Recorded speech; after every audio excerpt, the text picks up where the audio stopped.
Welcome to the Catalyst of Development podcast, where our purpose is to help you find yours.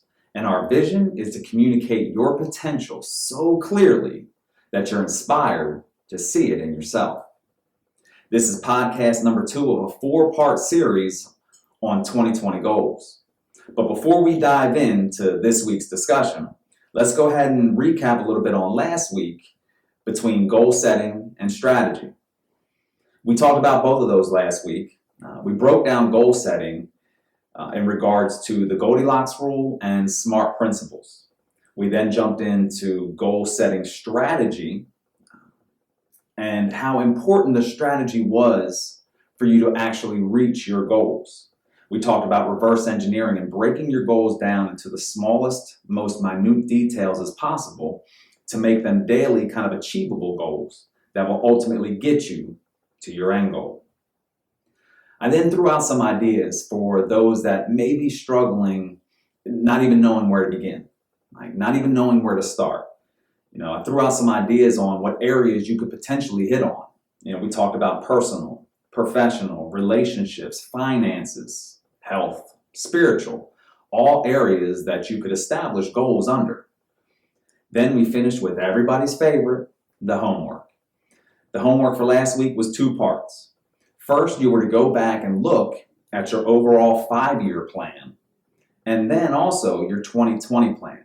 And you were supposed to see if they align to both the goal-setting principles as well as the goal-setting strategy that we discussed in the lesson. Then I asked you to think about your daily habits.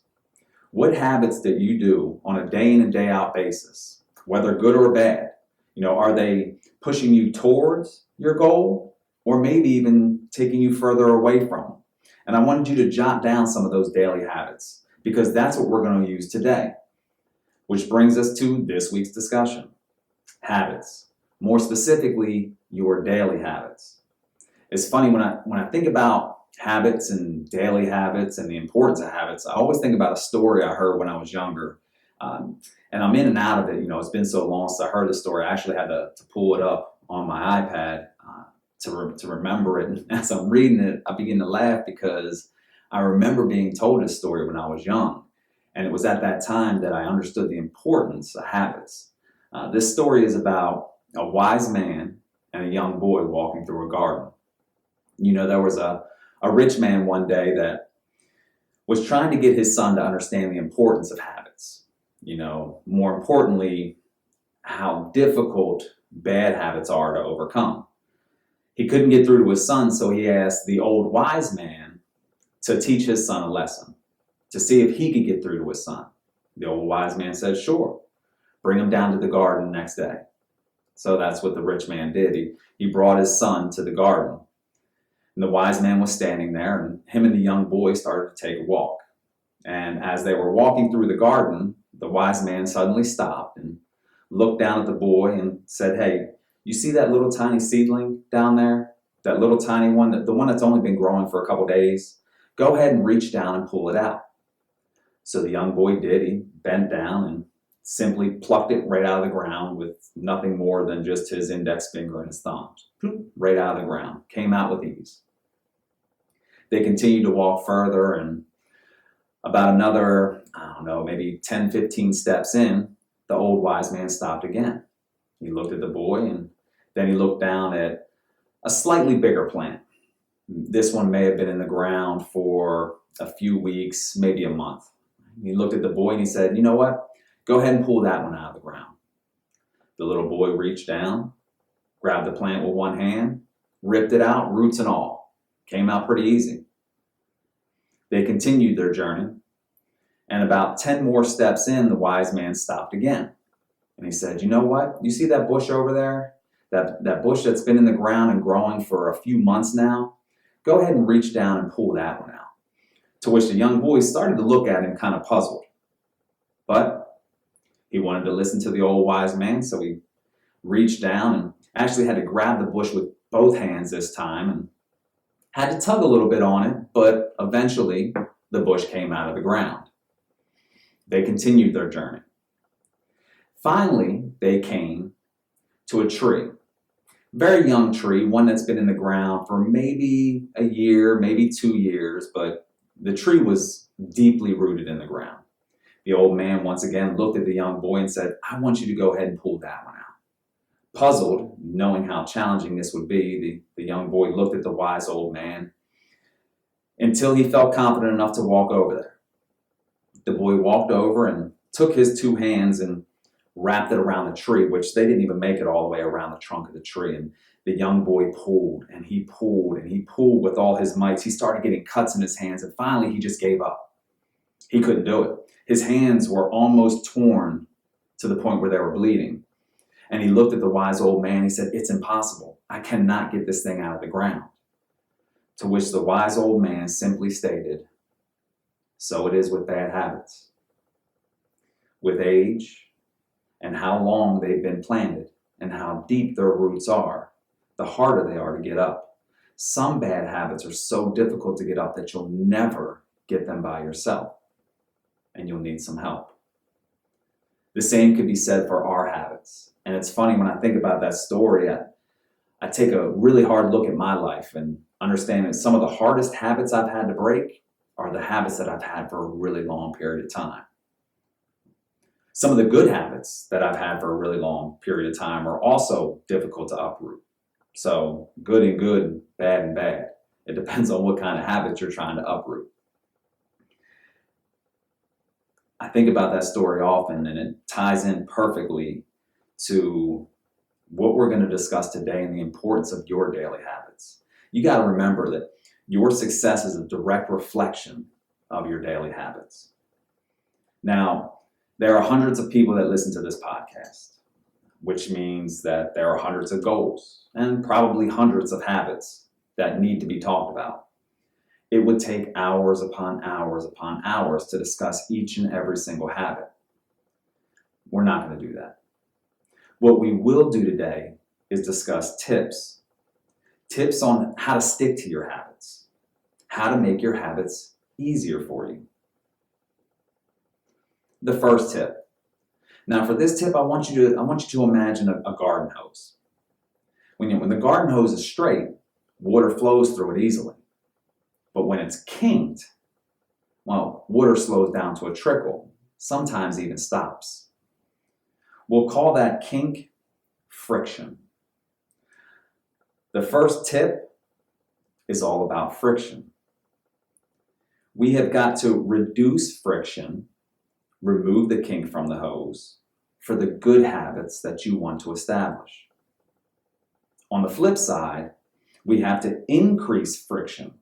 We have to put a kink in the hose for the bad habits that you have to stop. Reduce, make easy. Increase, make difficult. Let's look at an example. Healthy eating. If you want to increase the friction for healthy eating, you want to put a kink in that hose, you want to make it more difficult for you to eat unhealthy or maybe cheat on the diet that you want to stick to, how about we do something like remove and reduce snacks that are in your pantry, or just junk food around the house in general. Make it difficult for you to cheat on your diet. Let's say with healthy eating, we wanted to decrease the friction. We wanted to make it easier for you to stick with this habit. Well, you could do something as simple as meal prep every week or meal prep the night before. Have your food ready to be made so you're not struggling to find something to eat and make a bad decision in a pinch. Another example would be going to the gym. We want to increase the friction. We want to make it difficult not to break the going to the gym habit. Let's say you have a bad habit of hitting the alarm, the snooze button. Well, you want to increase that friction. You want to make it hard to hit it. Put your alarm clock far away from your bed. Put your phone far away from your bed. Make it so that you got to get up and walk to turn it off. Decrease. Let's decrease the friction for this goal. Right? Let's make it easier. Lay your clothes out the night before. Make it easy on yourself. Get up, walk to your alarm, turn it off, boom, clothes are sitting right there. Put them on. Hardest part about going to the gym is getting to the parking lot. Increase and decrease. Tip number 2, how to make your habits easy. Consistency. Habits need to be set up to be as consistent as possible. Same time, same place, etc. We already talked about the power of tiny goals. You remember reverse engineering from last discussion? This is all about repetition. Your habits should be small, achievable, specific, and most importantly, repeatable. This is where something like a habit tracker comes in handy. So I have a habit tracker. Pick it up real quick. I'll show the camera. For those watching on video, they can kind of see my habit tracker. For those listening on the audio, what I'll do is I'll take a picture of this and I'll post it to my social media so you can see what I'm working with. But on here I have maybe 20 or so habits that I have established that will help me get to my ultimate goal. I have these habits broken down daily, weekly, monthly, shoot, even quarterly and annually, right? How many times I need to do them. And it's just as simple as putting an X on the ones that I complete and a dash on the ones that either doesn't fall into that weekly goal or weekly habit or that I messed up on, right? But this allows me a visual representation to see how I'm doing, to see how I'm doing on my habits. And to be honest with you, it's almost like a challenge and a competition with yourself. Like I love to see my daily goals, with nothing but X's. Becomes a challenge. Like let's keep that streak going. Habit trackers are huge. Now you can go out and you can buy one of these, or you can do what I did.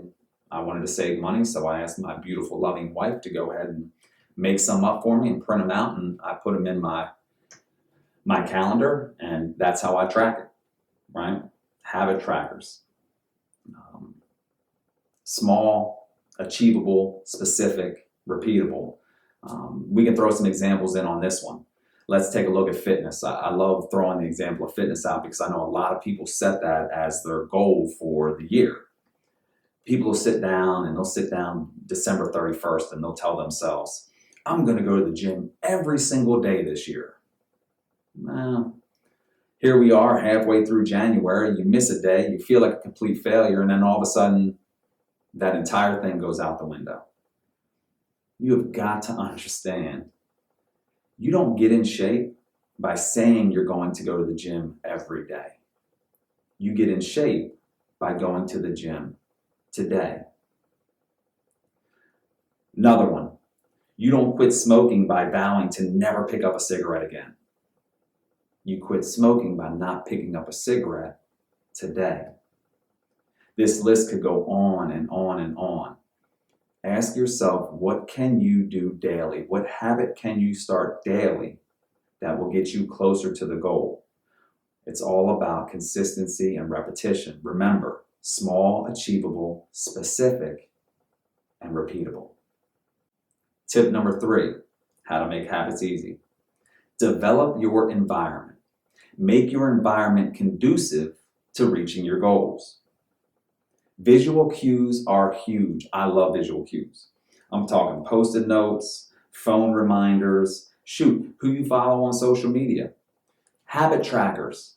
These are visual cues that constantly remind me that I have a goal or a habit that I want to accomplish for that day.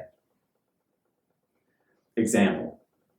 We've already touched on laying your gym clothes out the night prior, right? Let's say one of your goals is to take your vitamins every day.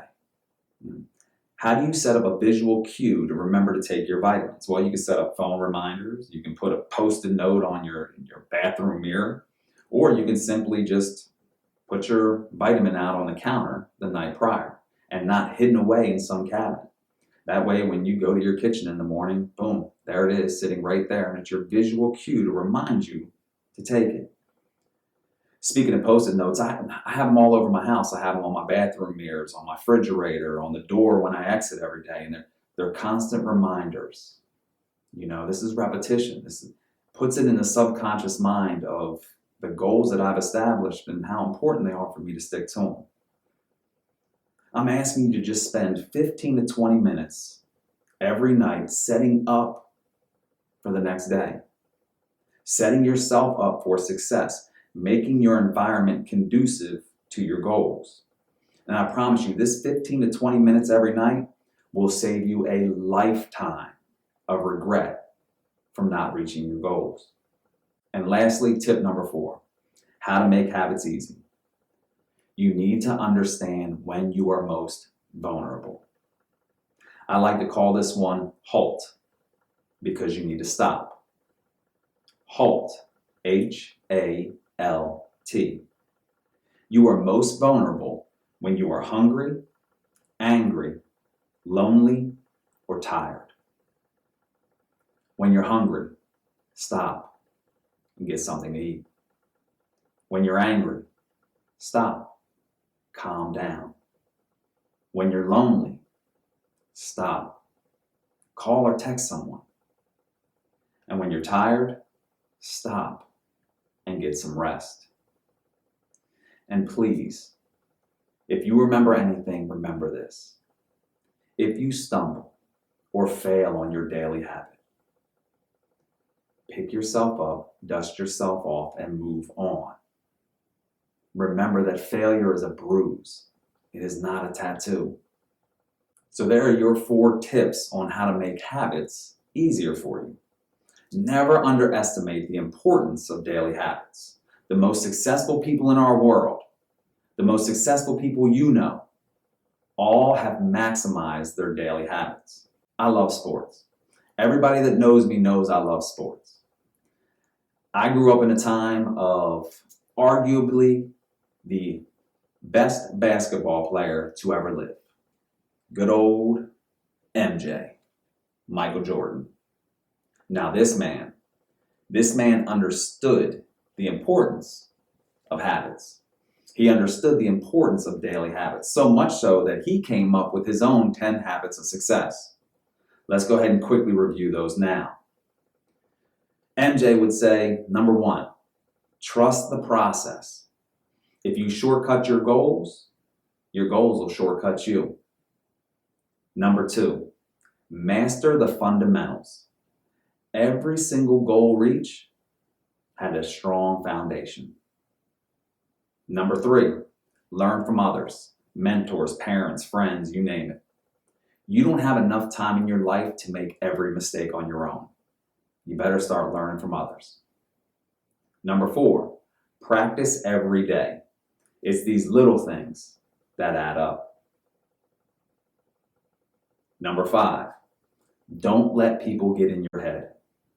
You need to tune out the naysayers, the negativity. You need to cut off toxic people from your life. Number 6, know how to respond to failure. It is going to happen. It's not a matter of if, it's just a matter of when. When it comes to failure, 1 of 2 things can happen. It'll either make you bitter or make you better. Number 7, excellence speaks for itself. Stay humble. Stay grounded. Number 8, expect your shots to go in. Believe in yourself. Have confidence in yourself, especially when no one else does. Number 9, when it's time to change, change. Look, there are going to be times where you have to adjust. Your goals may even shift. Always remain flexible. And finally, number 10, embrace the present. I want you to learn from the past, look forward to the future, but live in the now. Your goals are a destination. If you don't pay attention and enjoy the journey, you're missing the best part. Michael Jordan knew the importance of daily habits. When you need to, go back and listen to these 10 habits of success again. And now comes time for the part that everybody looks forward to with these podcasts. It's homework time. You're going to love me though. This week, you only have one thing to do. I want you to go back and review the daily habits you wrote down last week. And I need you to ask yourself the following questions. Number 1, how do I reduce the friction for good habits and increase the friction for the bad ones? Remember the garden hose. Number 2, how can I be consistent with my habits? How do I establish the repetition? Number 3, how can I better develop my environment? What visual cues will help me most? And lastly, number 4, what is my game plan for when I'm most vulnerable? How will I halt? You're going to need all these because next week what we're going to do is we're going to take a look at these answers and discuss how over time, how these little daily habits that you've been establishing will result in massive improvements in your life. Next week, we're going to discuss the compound effect. As always, thank you for spending time with me today and allowing me to invest in your development. Until next time, continue unlocking the code to reach your fullest potential. Be a catalyst of development for yourself, but more importantly, for all those around you. Take care.